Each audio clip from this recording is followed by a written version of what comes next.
a María Alejandra Trujillo en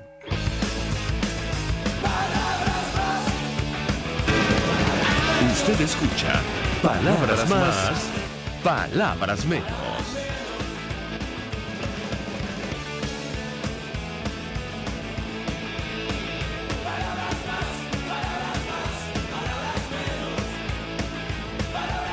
...15 de agosto del año 2019... todo el equipo que trabaja para ustedes a partir de esta hora los saluda. En la producción Marilia García, en la asistencia Génesis Rodríguez, en la redacción Jackson Vargas, en los controles César Arteaga. Quien tendrá el inmenso placer de acompañarles, María Alejandra Trujillo. Saben, ustedes se pueden comunicar desde muy temprano a través de la cuenta en Twitter de la radio, @RCR750, seguirnos por el Periscope, por internet, rcr.tv, y el resto de nuestras plataformas digitales a través de TuneIn y YouTube. Escuchaban ustedes algunos titulares de los diarios de circulación nacional, temas que vamos a debatir durante la mañana de hoy. Finalmente se confirma la presencia en nuestro país de una delegación del gobierno de Noruega para restablecer el diálogo entre representantes de Maduro y de Guaidó. Según la agencia Reuters, estos funcionarios del gobierno noruego empezaron a conversar por separado con las partes a fin de intentar mantener el acercamiento. Recordar que Nicolás Maduro se retiró de la mesa de negociaciones y esta semana la Constituyente Comunal aprobó el allanamiento de la inmunidad parlamentaria de varios diputados al margen de nuestra Constitución. Ayer el presidente encargado, el presidente de la Asamblea Nacional, confirmaba, bueno, los contactos con estos funcionarios. Habrá que ver qué ocurre. Ya hemos comentado que se necesitan 2 para bailar el tango y, bueno, hay una parte de la camarilla de Nicolás Maduro que no tiene la más mínima intención de permitir una transición a la democracia, a pesar de los mensajes confusos que han dado durante las últimas horas, y me refiero concretamente al ministro de la Defensa designado por Nicolás Maduro. No quiere una transición, no quiere elecciones, pero quiere que siga sentados en la mesa. ¿Cómo para qué?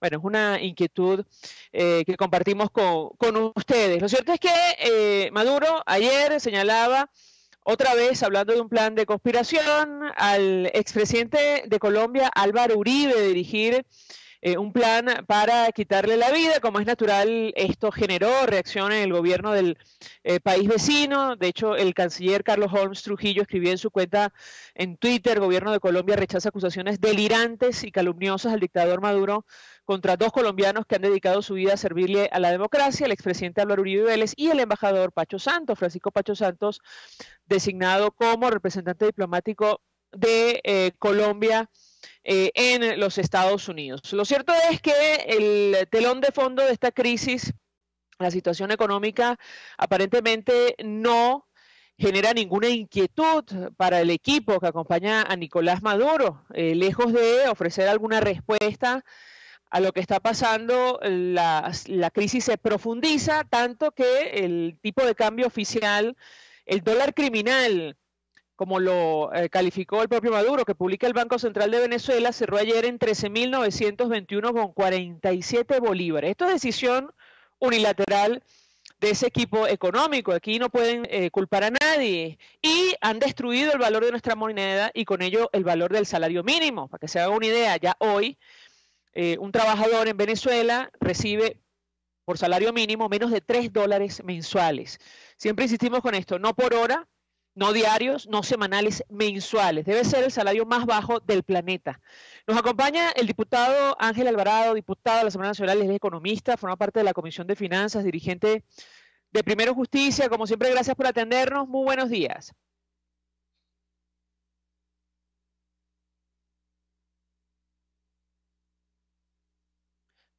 Diputado Ángel Alvarado, buenos días. Buenos días. Buenos días, un gusto conversar con usted, varios temas que discutir y que hablar, incluyendo este de la destrucción de nuestra moneda. Antes de avanzar en materia económica, le pedí un comentario sobre lo que está ocurriendo con esta delegación del gobierno de Noruega que está en nuestro país.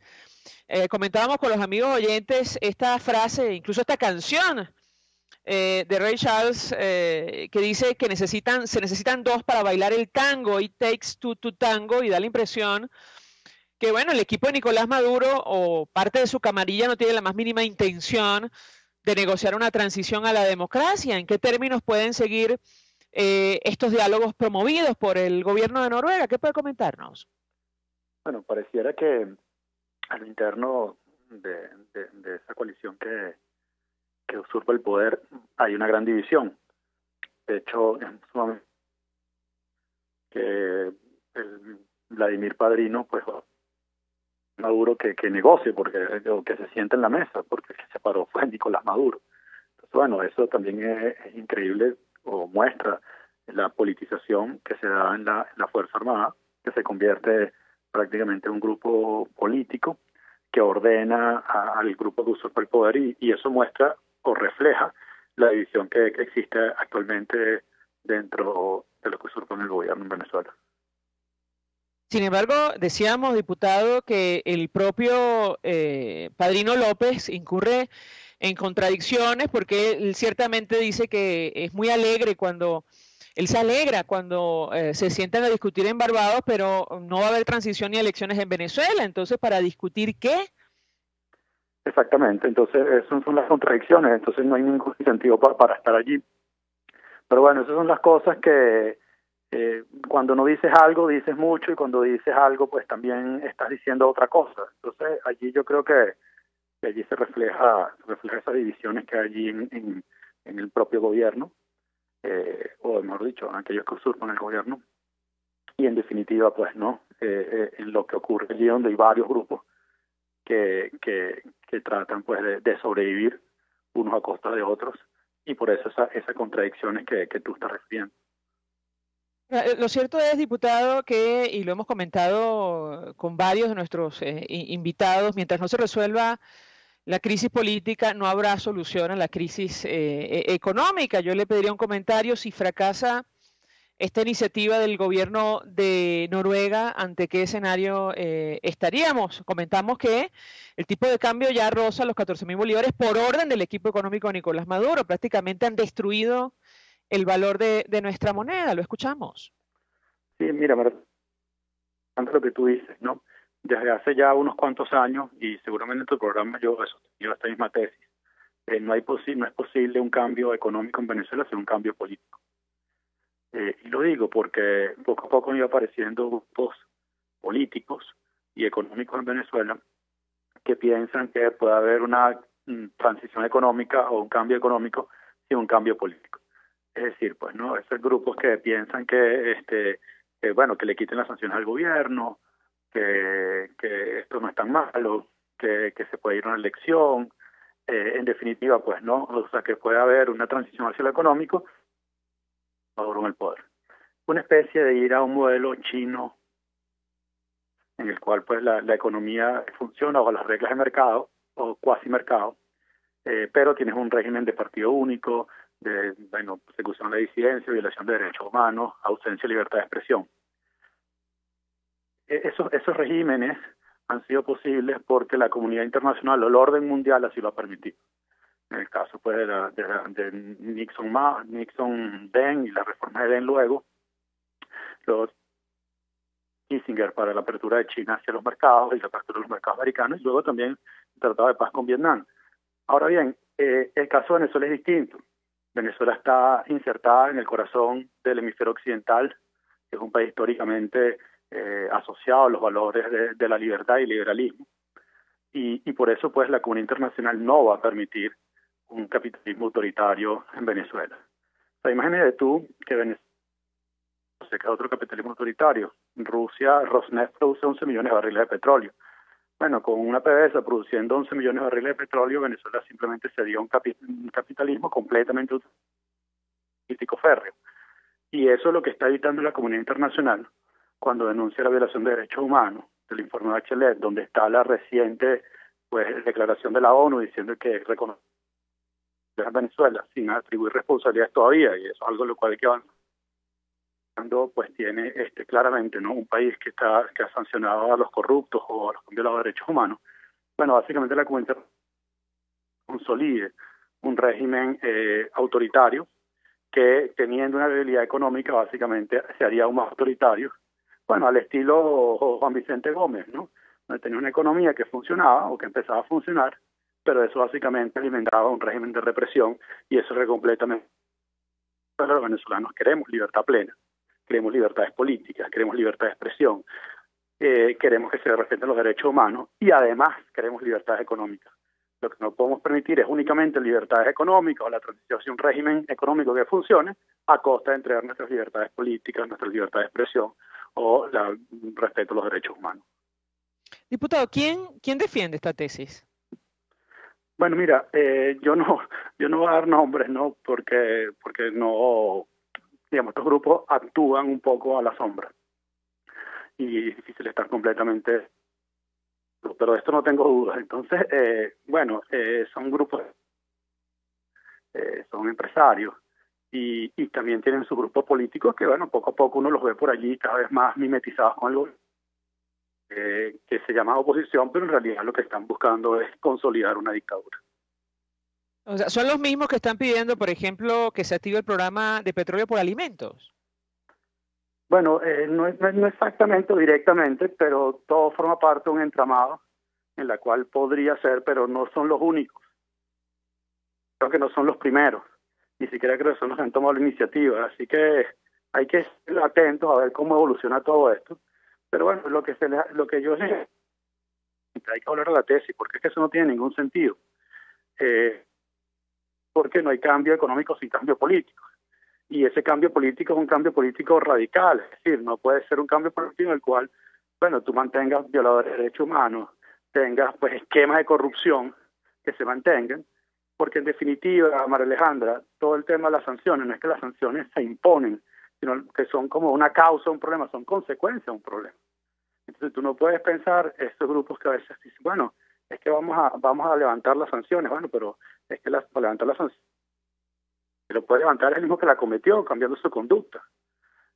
Porque, bueno, estos son esquemas de corrupción. Es un esquema de corrupción. Un esquema de corrupción. Entonces, hay que acabar con esos esquemas de corrupción para que luego se levanten las sanciones. Mantener o seguir manteniendo un esquema de corrupción que no solo empobreció al pueblo venezolano, sino que además se ha convertido en una excusa para la violación de los derechos humanos en la mantenencia de esos esquemas de corrupción o esos privilegios que nadie quiere abandonar. A propósito de la situación de la industria, la Asamblea Nacional acaba de designar al director ejecutivo de Citgo, Carlos Jordá. ¿Cuál es la expectativa en torno a este nombramiento y qué capacidad de acción tiene para mantener estos activos bajo el poder de Venezuela, del Estado venezolano? Lo escuchamos. Bueno, María Alejandra, hemos hablado muchas veces de esto. Citgo está completamente operativa. Es un activo que está en una condición muy, digamos, como activo, ¿no? Un muy buen activo en términos de productividad, en términos de balance, en términos de capacidad operativa y en términos también de capital humano. Entonces, Citgo, que la llamada Cuarta República, de ese país petrolero, de ese país que funcionaba, de ese país pues que está consciente de las naciones, en el cual los venezolanos no le pedían visa para ir a casi ningún lugar.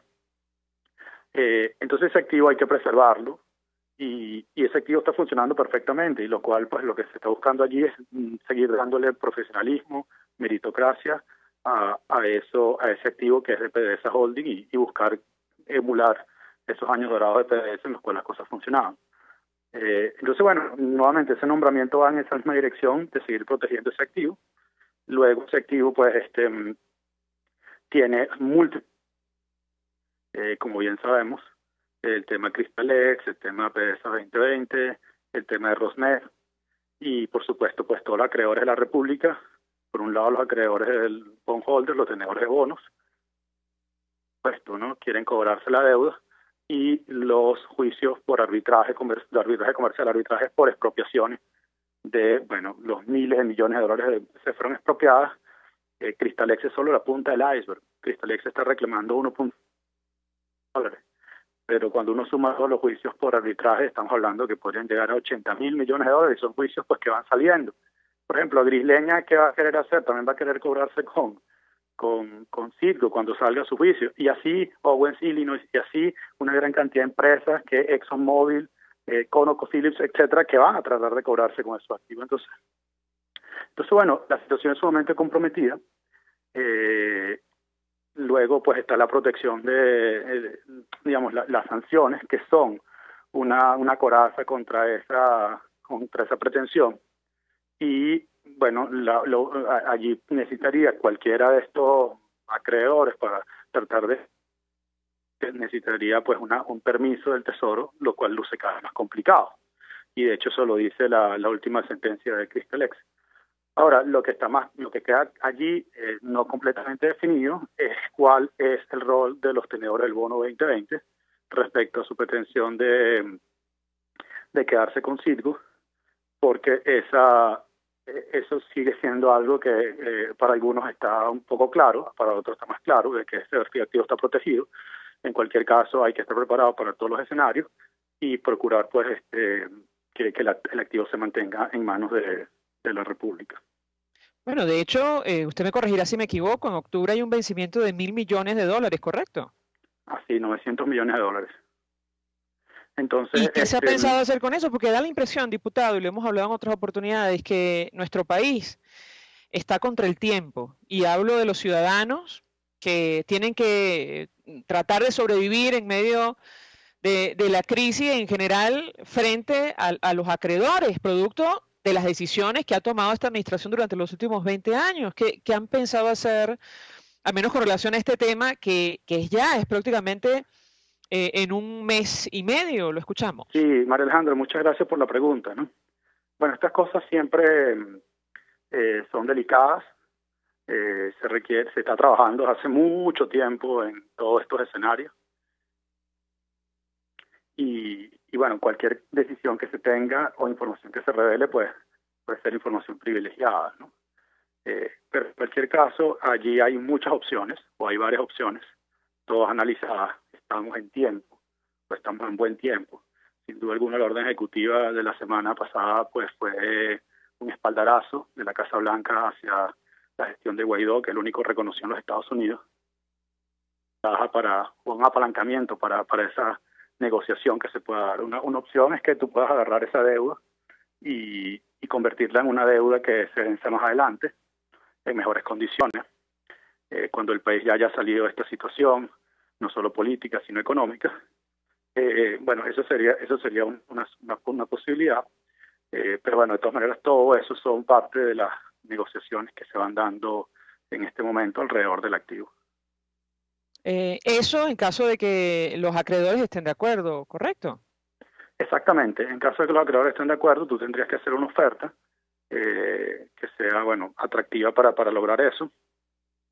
Y bueno, si no, por supuesto, las opciones son pagar, no pagar, y lograr un acuerdo, o lograr una medida aún mayor de protección de activos, más de la que ya se tiene.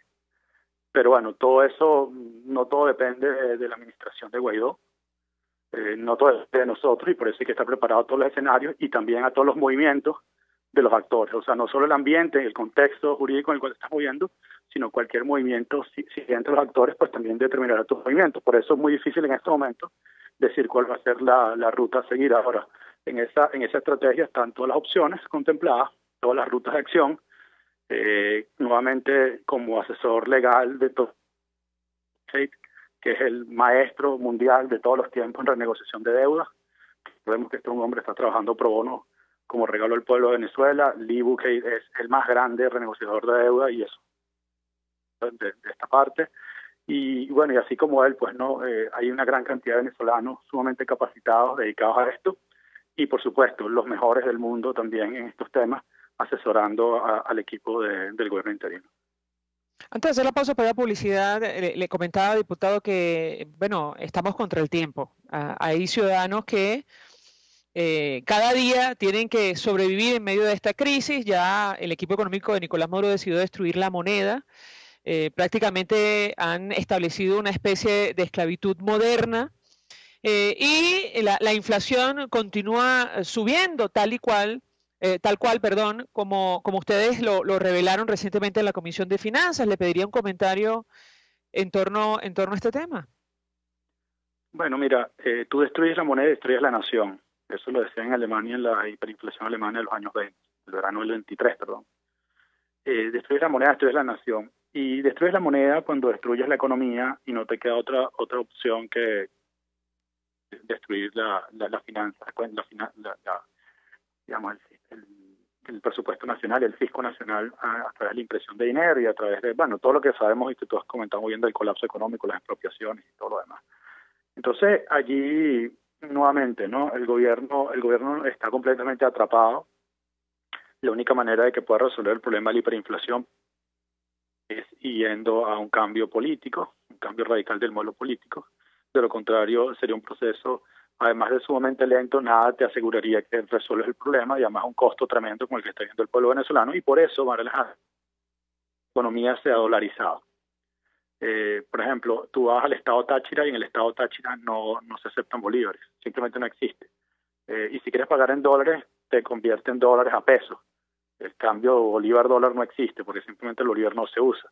Igual pasa en el estado Zulia, porque además si no hay luz, no hay sistema de pago, no hay manera de pagar, si no hay internet ni siquiera para hacer transferencias, toda la economía se vuelve en pesos.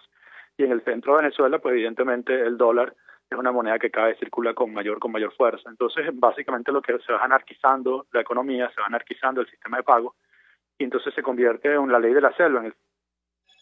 Y en ese sálvese quien pueda, los que más pueden siempre tienen capacidad de terminar de caer paso.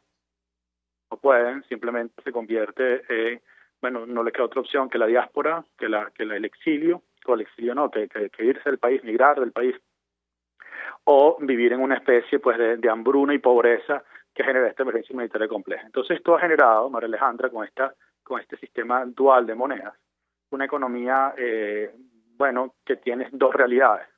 Una realidad que se mueve en bodegones, que se mueve pues en compra en divisas y que básicamente pues se protege, porque no es que viven bien o son ricos, se protegen de la crisis en una burbuja pues que cualquier alfilerazo la explota porque no escapan de la crisis, y por otro lado una población completamente depauperada. ¿Esto qué ha generado que en este momento Venezuela sea la economía más desigual del mundo?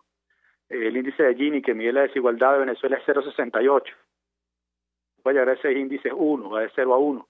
Eso hace que Venezuela sea más desigual que Sudáfrica, que era el país históricamente. Entonces, esto es completamente contradictorio, o esto entra en completa contradicción con lo que es el socialismo, ¿no? Porque el socialismo, teóricamente, es una sociedad que sacrifica bienestar, sacrifica prosperidad y riqueza, y bueno, porque tenemos un modelo que se llama socialista, que ha sacrificado 66% de Producto Interno Bruto de la administración de Maduro, pero además ha generado no solo una gran depauperación de la población, sino una gran desigualdad, en la cual esos grupos que pues más o menos sobreviven en esa burbuja, seguramente de una u otra manera habrá muchos de esa boliburguesía. Entonces es el peor de todos los mundos, en el cual tiene un sistema de opresión que para el pueblo venezolano no solo ya es una opresión, sino también es una humillación. Diputado Ángel Alvarado, gracias por atendernos y acompañarnos como siempre, miembro de la Comisión de Finanzas. Vamos a la pausa. Al regreso venimos con más. Usted escucha Palabras Más, Palabras Menos en RCR 750 AM. RCR 750 AM. Porque lo bueno une.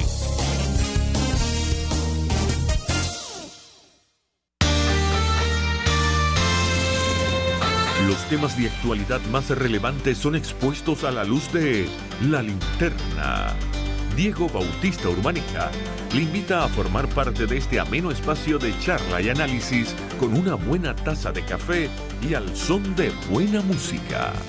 La Linterna, de lunes a viernes, a partir de las 2 de la tarde, por RCR 750 AM. Pluralidad contigo, respeto contigo, responsabilidad contigo, libertad contigo. Estamos contigo y punto. De lunes a viernes a la 1 de la tarde. Contigo, solo por RCR 750 AM. Porque lo bueno une. Todos las piensan. todos las escuchan y María Alejandra Trujillo te las dice. Palabras más, palabras menos. Continuamos, amigos. Palabras más, palabras menos. Se suma a nuestra mesa de debate el economista Francisco Faraco. Como siempre, gracias por atendernos. Buenos días. Buenos días, Alejandro. Algo para ti, para toda tu gente y todos los escuchas. Pues mucho interés de conversar con nuestro invitado acerca del tema que nos ocupa, el telón de fondo de esta crisis, la situación económica. Hace algunos minutos el diputado Ángel Alvarado nos decía, si destruyes la moneda, destruyes la economía, y bueno, es lo que prácticamente ha decidido el equipo que acompaña a Nicolás Maduro. El tipo de cambio oficial cerró en 13.900 bolívares, el salario mínimo ya equivale a menos de $3 mensuales. ¿Qué puede comentarnos? Mira la catástrofe, estamos viviendo la catástrofe que sembró Hugo Chávez y que regó con lágrimas de sus ojos Nicolás Maduro. Pero esto es una catástrofe. Esto no se ha visto en ningún país de América Latina, ni en los países más comprometidos, como ha sido el caso de Argentina o el caso de Brasil en su momento, pero como esto, el caso de Chile cuando Allende, pero como esto no se ha visto nunca nada, pues es que el desastre de Venezuela comienza con la botada de los trabajadores de PDVSA, y que llevaron a PDVSA a convertirse en una tercera o cuarta compañía en el mundo, a una de las últimas. Y entonces, ahora, ¿qué sentido tiene? Bueno, y es una pregunta evidentemente retórica, no lo tiene, pero en su opinión, tomar este tipo de decisiones que en la práctica terminan empobreciendo a la población, que se queda con pocas alternativas para subsistir en estas condiciones. Lo escuchamos. Sí, bueno, mira, realmente el tino de estos gobiernos es arruinar a la gente. ¿Por qué? Porque tú a un arruinado con cualquier cosa lo controla, lo domina. Entonces, bueno, ese es el signo de estos gobiernos, arruinar a la gente. Entonces, no podemos esperar lo contrario, que aquí sea distinto. Fíjate que en China, para poder explotar, en el buen sentido de la palabra, la enorme piscina de mano de obra que tienen allá, pues tuvieron que cambiar el sistema. Aquí no, aquí quieren mantenerlo, hacer las cosas de la misma manera, las mismas cosas, y creen que van a dar resultados distintos. Entonces son también gente de una terquedad insólita. Ahora, en los últimos días, como ha ocurrido durante mucho tiempo, pero en los últimos días, el argumento de quienes acompañan a Nicolás Maduro está directamente relacionado con la última orden ejecutiva que se aprobó hace una semana y algunos días por parte de los Estados Unidos. Yo le pediría un comentario al respecto, porque no llegamos a esta brutal devaluación con una moneda que equivale a más de 1 billón de bolívares de los de antes. Un dólar equivale a más de 1 billón de bolívares de los de antes, de un día para otro. ¿Qué puede decirnos? Mira, el gobierno ya no le interesa nada. Lo único que le interesa es acumular divisas en los bolsillos de ellos. No. Entonces, bueno, esa es una manera de engañar a la gente diciendo que la culpa de todo la tiene la devaluación, que induce el bloqueo económico. Ellos consiguieron con el bloqueo, con la fulana guerra económica, ya dejaron en bloqueo económico. Y entonces de ahí se agarran para decir que esto es una torta. Es que esta torta comenzó mucho antes. Es que les falta, por ejemplo, los alimentos de Venezuela. Comenzó cuando Chávez comenzó a expropiar rebaños de ganado. Y después, bueno, con la expropiación de fincas. Y hoy en día es como que simplemente el agricultor que siempre vegetales en la grita no puede llegar a darse la mula 10 o 12 veces. Entonces, ¿en qué mundo viven? En un mundo de ellos, de sus privilegios, de sus actitudes de perdonavidas, de saberlo todo. Entonces, mira, realmente esto es un desastre, es una catástrofe. Ayer conversamos con uno de nuestros invitados acerca de cómo salir de la crisis en el caso venezolano, y utilizamos como punto de referencia, guardando evidentemente las distancias, de lo que está ocurriendo hoy día en Argentina. Allí trataron de aplicar un modelo parecido al venezolano y el actual presidente optó por un cambio estructural gradual. Sin embargo, eso aparentemente le ha pasado factura en las elecciones. Yo le pediría un comentario en torno a este tema y cómo afrontar la crisis, que es mucho peor en nuestro país, para salir adelante. Lo escuchamos. Mira, la Argentina no es crisis al lado de lo nuestro, lo nuestro es una catástrofe. En Argentina la inflación llegó a 40%, algo así, el dólar llegó a 50 pesos por dólar, de 20 en que estaba, 20 y pico que estaba. Entonces no es comparable aquello con esto. Esto es una acción deliberada del gobierno para poder dominarnos más y mejor. En Argentina no, Argentina es un país que produce su propia comida. Argentina sigue siendo un país que exporta alimentos bastante, produce bastante. Ahora, en Argentina hay un problema muy serio que son los sindicatos y el peronismo. El peronismo es un virus de una enfermedad incurable que si lo comenzó a inocular en Argentina en el año 45, cuando el general Domingo Perón tomó el poder. Ellos siguen votando por Perón. En Argentina se han dado casos grotescos, como aquella consigna cuando llegaba, cuando Perón ladrón o no ladrón, queremos a Perón. O aquella cosa aún más grotesca que fue la candidatura de Héctor Cámpora del gobierno Perón al poder. Entonces, mira, Argentina es un país enfermo. Para mí es un país enfermo, igual que nosotros somos un país con enfermedades, pero tenemos enfermedades que tienen los argentinos, que es la enfermedad del peronismo. Es incurable. Es decir, en Venezuela usted cree que ya, salvando las distancias, se acabó la influencia del chavismo y una vez si se inicia la transición a la democracia, no va a existir el riesgo de que se repita una situación similar en Venezuela. De la Golilla, son grandes recuerdos. Aquí en Venezuela que añoramos pues la Golilla, que añora mucha gente de Chávez, la repartidera del Real, así como la añoran en las Antillas, en todas partes, la repartidera del Real, la Golilla. Ese es el problema que tenemos nosotros también. Claro, pero es que Chávez no fue Perón. Chávez fue un teniente coronel ahí que llegó y tal y armó un escándalo, pero Perón no, Perón fue un líder social, un líder político que infectó de hecho un populismo en toda la Argentina, incluyendo algunos sectores de la Fuerza Armada Argentina. Que hoy en día para Argentina es otra cosa. Pero Venezuela no, Venezuela es un país que los venezolanos estamos conscientes de lo que tuvimos y de lo que no tenemos hoy en día. Uno abría un chorro en Coro y salía agua que venía uno subía el bombillo a y prendía la luz. Hoy en día usted puede subir el bombillo 40 veces y no sale luz, ni abre los chorros ni sale agua. Entonces nosotros sabemos lo que perdimos.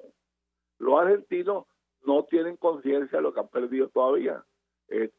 Van a añorar a Macri como ayer añoraron a otros y así. Viven de añorarse en añoranza. Ese sería un gran taco. Tengo que preguntarle cuánto tiempo nos puede tomar a nosotros, salir adelante de esta crisis, de esta catástrofe, como dice usted. Mira, ¿cuánto tiempo? Solo Dios lo sabe. Solo Dios lo sabe porque hoy en día nosotros no tenemos ninguna idea lo que están. Yo creo que ni el gobierno la tiene de la magnitud de la catástrofe venezolana. ¿Cuántas son las reservas internacionales? Nadie lo sabe. ¿Cuáles son las deudas? Nadie lo sabe. ¿Qué estamos importando? Nadie lo sabe. Entonces, mira, nuestro problema es tan serio como de la gente. Allí es un problema de un virus. Aquí es un problema de que se han robado todo, de que han ocultado todo, incluyendo la información. Entonces, bueno, ¿cómo se hace uno para medicar un paciente del cual no tiene exámenes confiables?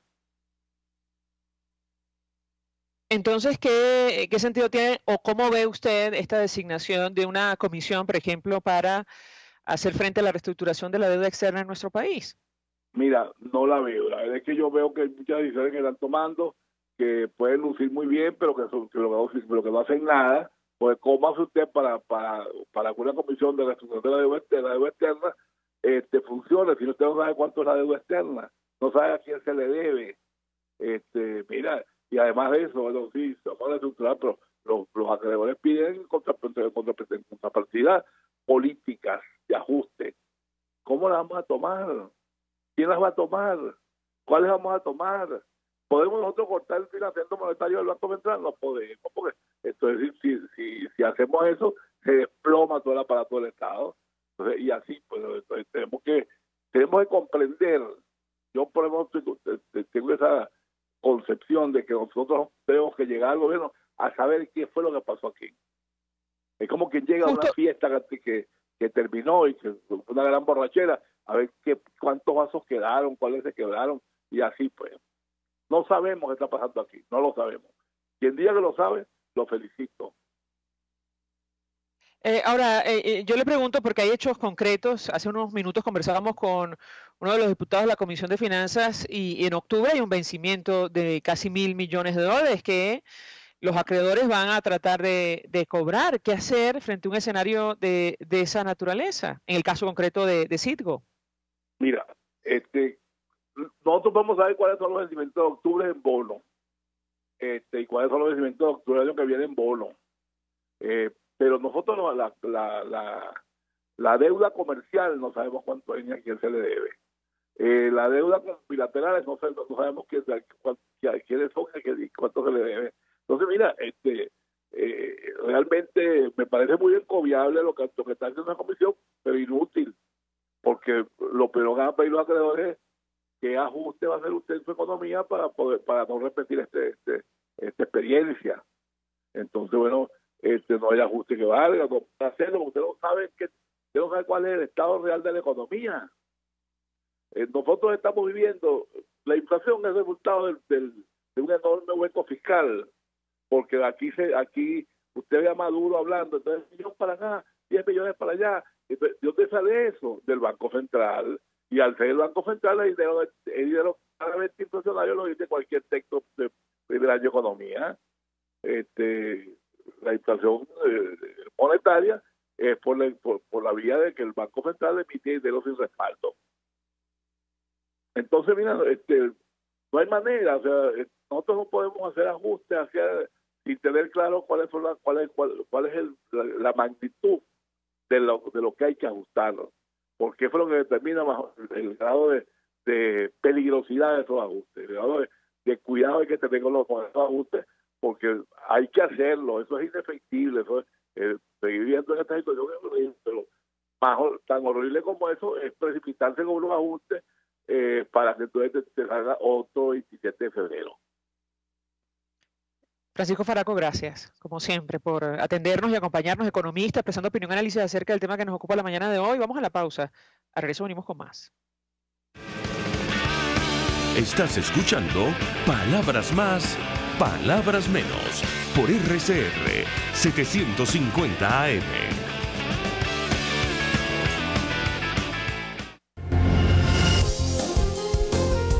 RCR 750 AM, porque lo bueno une.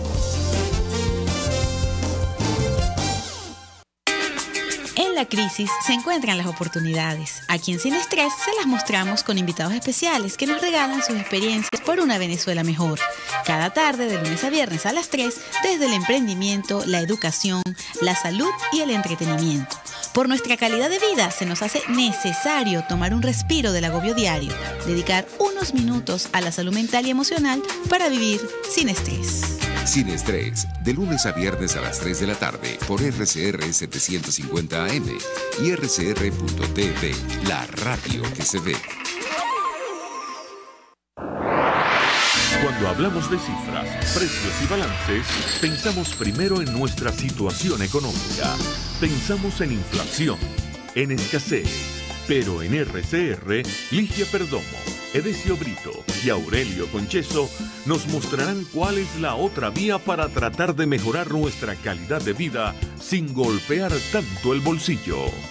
La otra vía, todos los sábados, a partir de las 8 de la mañana por RCR 750 AM. Información, opinión, contraste.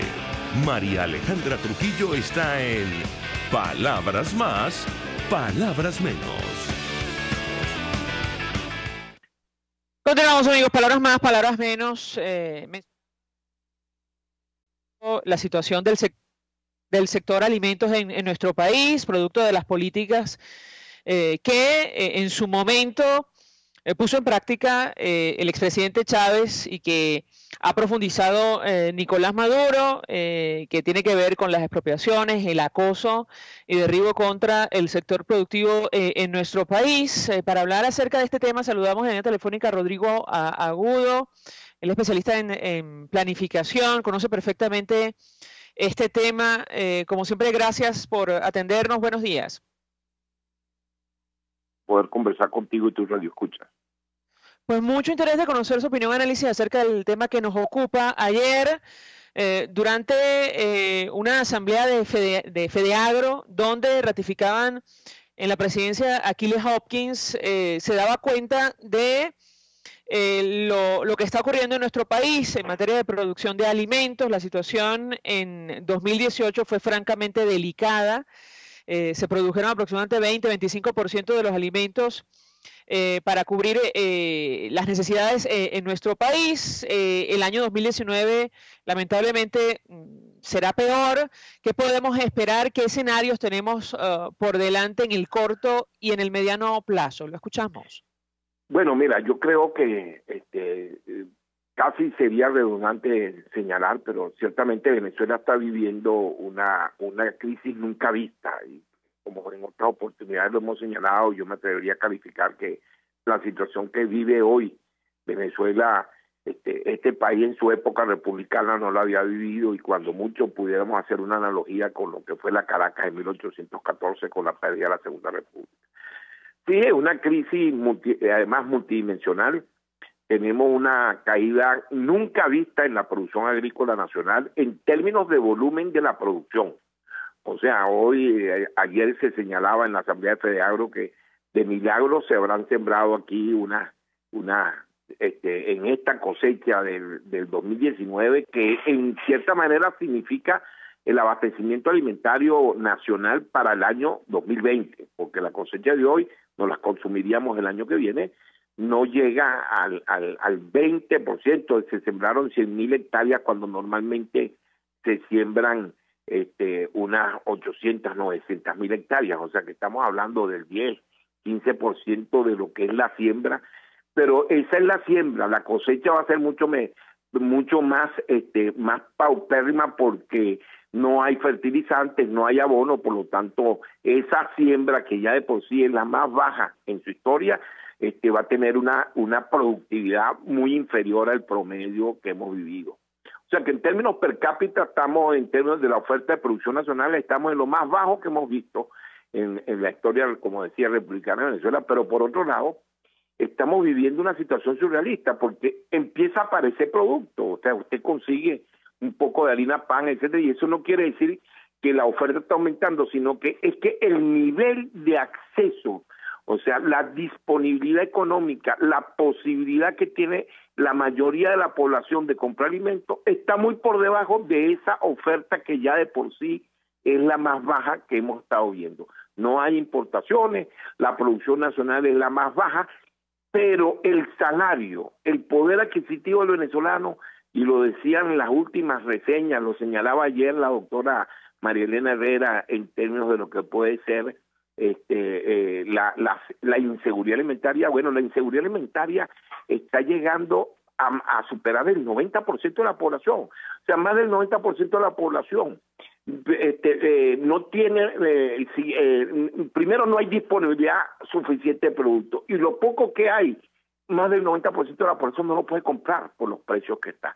Esta es una crisis que ciertamente es irreversible mientras sigue existiendo este modelo social y político que se ha instaurado en el país.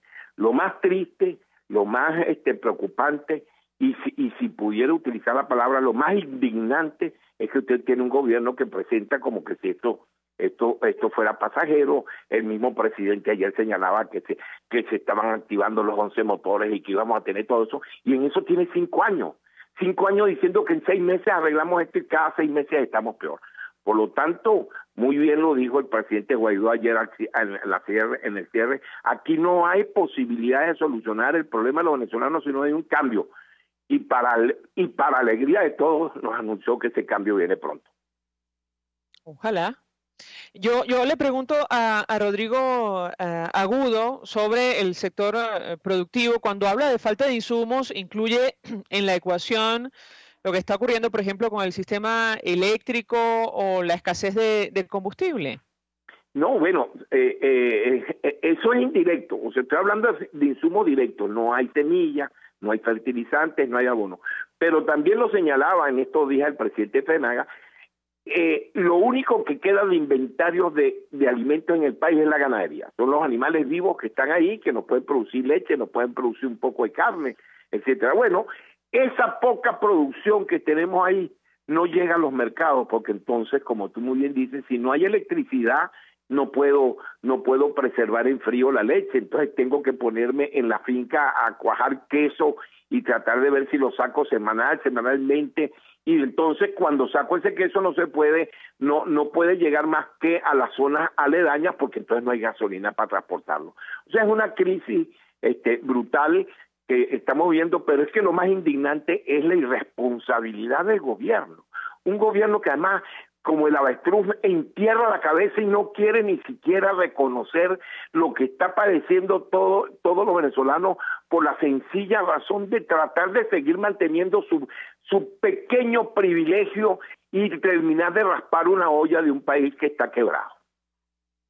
Ahora, lo comentamos en el corte anterior con el economista Francisco Faraco. Utiliza el equipo que acompaña a Nicolás Maduro el argumento de las sanciones para explicar lo que está ocurriendo, y la verdad es que no se ajusta precisamente a la realidad de nuestro país. Esta política de acoso y derribo contra el campo venezolano se inició incluso durante la época del expresidente Chávez, probablemente desde la aprobación de la ley de tierras. Usted me corregirá si me equivoco.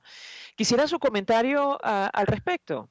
Es totalmente cierto. Yo vuelvo a decir, eso es un poco más a lo tipo goebbeliano, ¿no? De decir una mentira varias veces y repetirla a los efectos de poder tratar de crear una falsa imagen de la realidad. Primero, la crisis nació aquí a partir del 2014. Las sanciones han sido, en términos individuales, a partir de enero. Y desde hace 2 semanas, en términos perdone usted, desde la época del expresidente Chávez se inició con aquello de la política de las confiscaciones de tierras. De hecho, el caso de Abruijeña data de la época justamente de esa administración. Me corregirá si me equivoco. Quiero señalar que la crisis de disponibilidad de abastecimiento nació en el 2014. Se generó, y el único responsable es el expresidente hoy fallecido. ¿Por qué? Porque trató de cambiar un modelo bajo una falsa premisa de que el petróleo podía sustentar el desarrollo de un modelo egocéntrico, centralista, basado en las importaciones, y ciertamente a partir del 2001, cuando se crea la ley de tierra, aquí se empiezan a confiscar fincas en términos ganaderos. Y a partir del 2008, ¿no?, se empieza a intervenir todo el sector agrícola, ¿no?, donde el Estado se puso a hacer lo que no sabe hacer. No solo ser ganadero, ser agricultor, ser industrial, ser comerciante, y acabó con todo el aparato productivo nacional. Eso sí, ciertamente todo eso se gestionó antes del 2014, pero es que a partir del 2014 se acabaron los recursos para poder seguir importando, y esa bonanza teórica que vivíamos de disponibilidad de alimentos en el 2014 empezó a desaparecer porque era por importaciones. Entonces hoy no tenemos importación y no tenemos producción.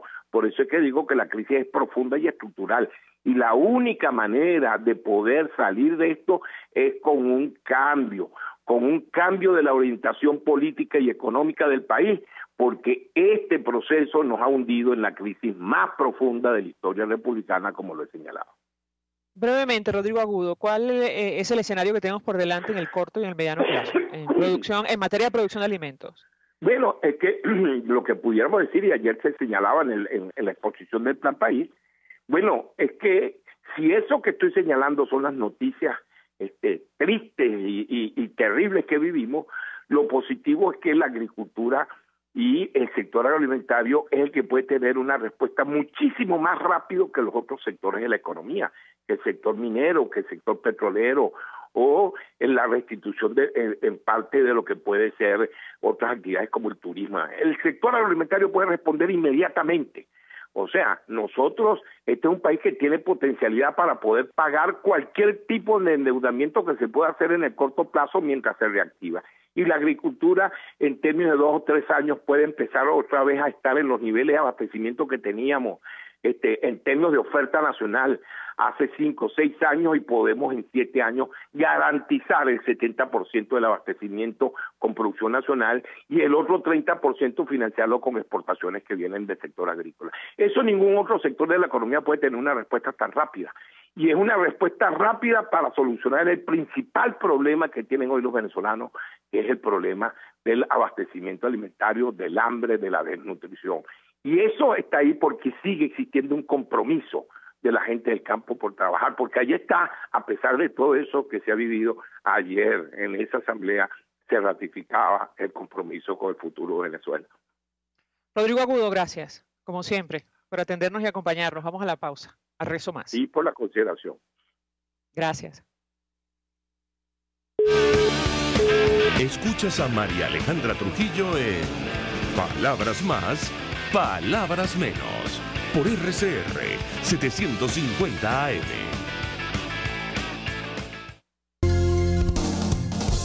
RCR 750 AM. Porque lo bueno une.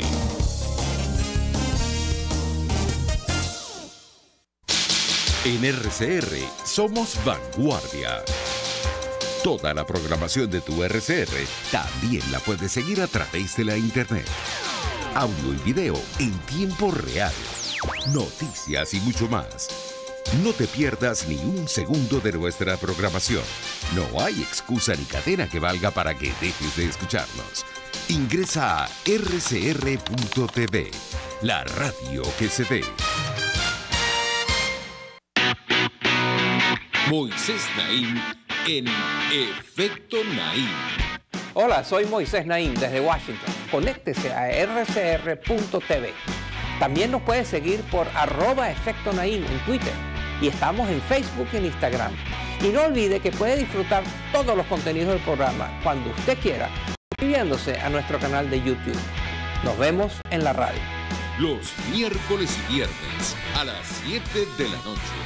Solo por RCR 750 AM. Se dicen, se ocultan, se piensan, se descubren. Palabras más, palabras menos. Con María Alejandra Trujillo. Continuamos, amigos. Palabras más, palabras menos. A propósito de las tendencias en redes sociales, aparentemente Vladimir Villegas aseguró a Nicolás Maduro que o negocias o te negocian. Bueno, habrá que preguntarle en qué términos y a qué obedece una aseveración de esa naturaleza. En todo caso, nosotros se nos ha agotado el tiempo, nos despedimos. Y lo hacemos a nombre de Carmen Estares, de la Dirección General de la Estación, en la gerencia de producción Willy Charcaya, en la producción Marilia García y Génesis Rodríguez, en la redacción Jackson Varas, en los controles César Arteaga, quien tuvo el inmenso placer de acompañarles, María Alejandra Trujillo.